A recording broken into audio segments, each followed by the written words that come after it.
What up? My name is Jade Fox, and this is the Madeyoulooks channel, and today I have a good old-fashioned OG YouTube Q&A. For those of you that want to know the man behind the mirror, I don't identify as a man. I know you talked about this before, but I'd love an update. How are you creating a space for yourself on these interwebs while not having your life or relationships be the product that's consumed?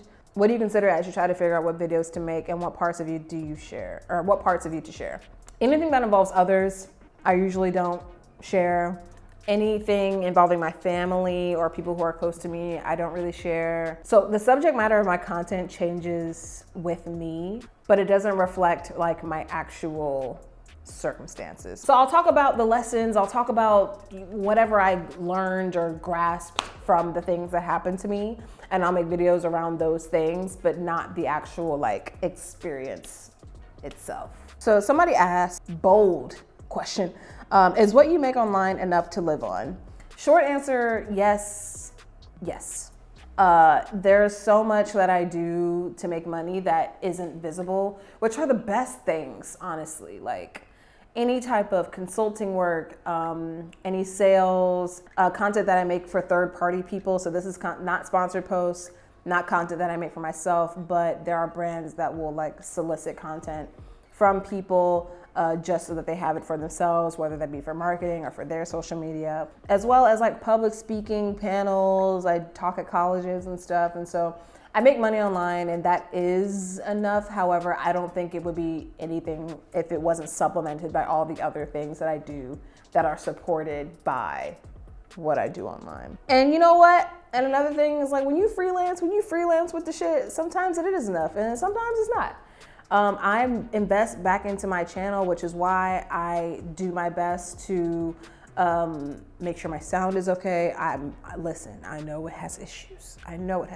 This studio that I'm in right now, the rates, I've been trying to get another unit that doesn't have this annoying skylight, and I've also been trying to get a unit that is away from the studio. If you were here for the studio and the shark do-do-do-do-do-do, then you know what I'm talking about. Children.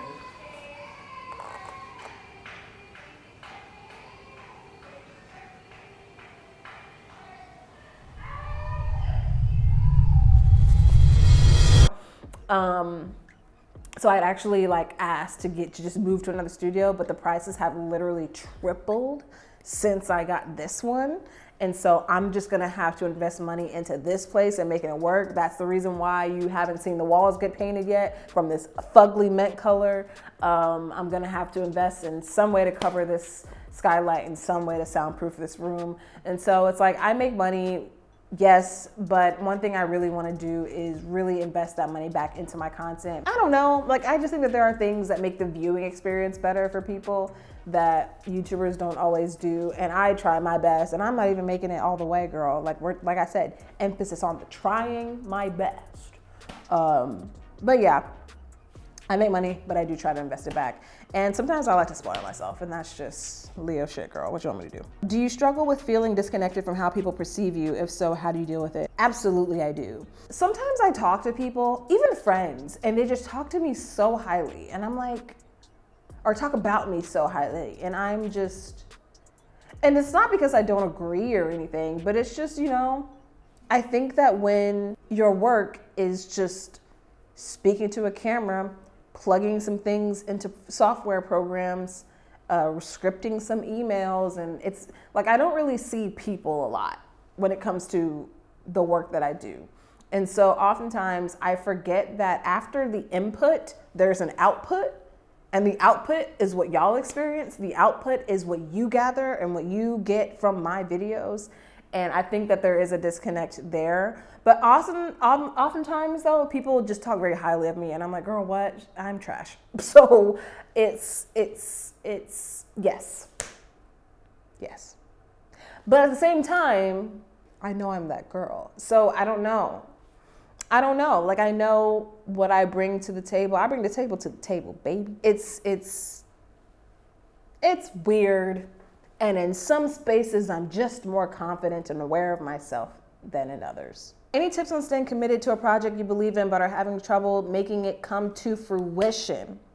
No one said that you had to do it quickly. No one said that you had to do it correctly. No one said that you had to do it by next month. No one said anything. You said it.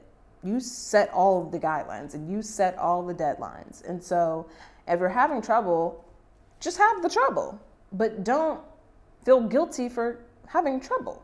I think when it comes to projects, especially ones that are new, ones that feel like they are outside of what we normally do, I think that we get discouraged by the idea of not having all the answers. Like, oh, at some point in this process, like, I'm gonna hit a wall because I don't have X amount of knowledge to be able to move forward with it.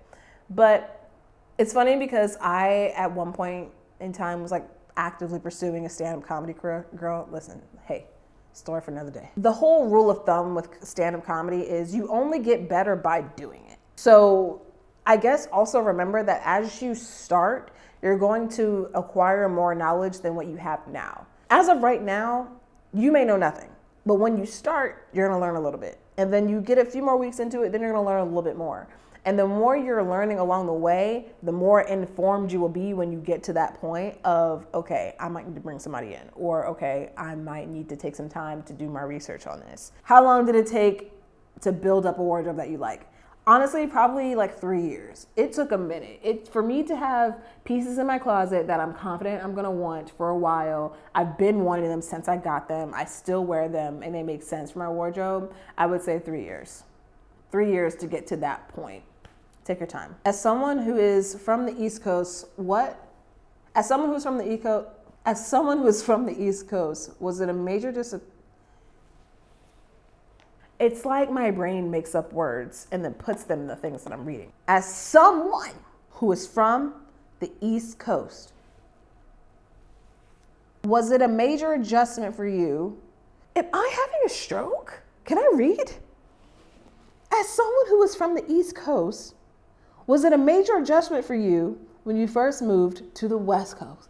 Good God, girl, fuck. Just a sentence. A sentence almost took you out, bitch. The biggest takeaway was the work ethic. The work ethic is very different on the West Coast. And it's not that people don't want to work or that they can't. It's just people on the West Coast work smarter, not harder. People on the East Coast are very much like, East Coast hard work means you showing up early, you're walking through snow, you are staying up late, you're like going overtime, you're delivering this and then some. It's always like more. It's in the quantity of work that you do. And I feel like on the West Coast, it's all about quality. Like, we don't care how many hours you work. What is the shortest route to completion? And if that is to hit up this person that you met at a party who is the manager of this person who knows this person, then maybe that's a smarter route. You know what I mean? I used to think that people on the West Coast were lazy, but I just think that people on the West Coast recognize that you don't always have to put in like all of these hours. Sometimes you just need to be smarter about how you spend your time. The very much energy of the East Coast, like it's what you do and how you do it. And West Coast is not even really what you do and everything about how you do it. Are there any clothing / pieces that you used to be obsessed with, but now don't like? I'm gonna say it. I'm gonna start a riot. I don't care. Air Force Ones. Specifically white Air Force Ones. And it's not, like, I still think that Air Force Ones are staple. I still think that Air Force Ones are, like, Air Force One will never not be something that people wear. But I think that Air Force Ones, I liken them to fitteds, like fitted hats, as these are pieces that people wear, like, regionally. They have, like, a cultural significance. Would I say that this is something that people are running to buy nowadays? I don't think so. And I think that that's just because Air Force Ones got put into the trend cycle. And it just seemed like this one really just ruined them. To me, this is just my personal opinion. That said, I bought a pair of Air Force Ones yesterday. So I'm not gonna not buy them. I think I'm learning to appreciate them differently from the way that I did before, which was by wearing them. And now I may not be wearing them as much, but I still really like the shoe. I've just kind of placed it into another category, kind of like in my mind when it comes to clothes. Have you always dressed masculine? What was/is your experience with challenging gender norms? How do clothes empower you? Clothes empower me in that I just like looking sexy. Like I just enjoy being hot and looking hot and pushing the envelope and putting on clothes that make me feel even more hot. And what is your experience with challenging gender norms? I don't challenge gender norms. I just look like this. I ain't here to start my discourse. I'm here to use the bathroom. I'm not seeing my presence as an act of rebellion anymore because I did that for a long time. And honestly, it's exhausting. It's exhausting to be hyper vigilant when it comes to your own social status, I guess, in different rooms, especially in Portland. I'm usually the only girl in the room that looks like me in most rooms here. And instead of like going into these rooms on the defense and like just ready to, let somebody have it, if you think I'm a boy, that's fine. If you think I'm a girl, that's fine too. I am. I identify as that. But I'm just not, I try not to internalize it, or else I will make something as small as a shirt an act of activism. And I do think that existence for a lot of like Black and queer people is an act of rebellion, and it is a sense of activism. But sometimes I just want to turn that bitch off and just go to the movies, Do you think you found your final style, or do you think it's more of an ever-evolving thing that will change as you do? I think that my style will always remain uncomplicated. I think that my style will always remain structured and I think my style will always be a variation of what it is right now. The quality might get better and the brands might change, but for the most part, I feel like if I'm not like 100% all the way there, like this is gonna be it forever, I'm like 85% there. What are your thoughts on religion, and what do you believe, if you believe in anything? I don't believe in anything. Have you seen Outside, girl? The thing is, I talk to God, but I've never actually asked myself the question, do I believe in God?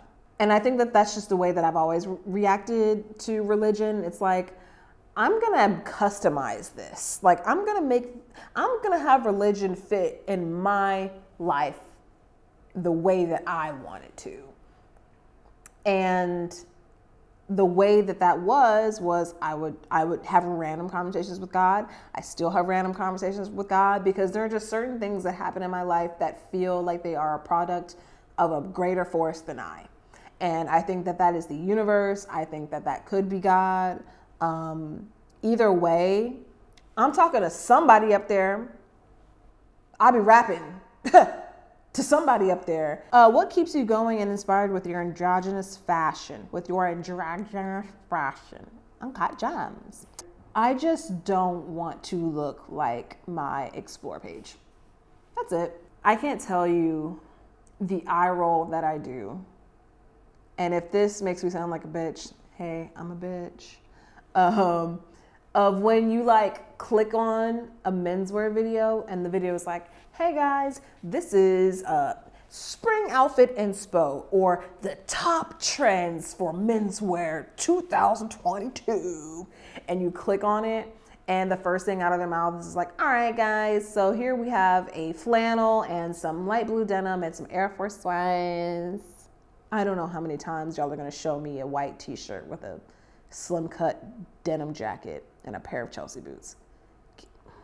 I'm not saying that style isn't fine for some people. I'm just saying that there's more to menswear than this boring shit that people make videos about. It's boring. Like anything that's Googleable, I don't think you need to make a video about. That's why I make the content that I do, because this is the most ungoogleable ass like content that is posted on this channel. And I also don't believe that there's anything niche. Like there's no such thing as niche content.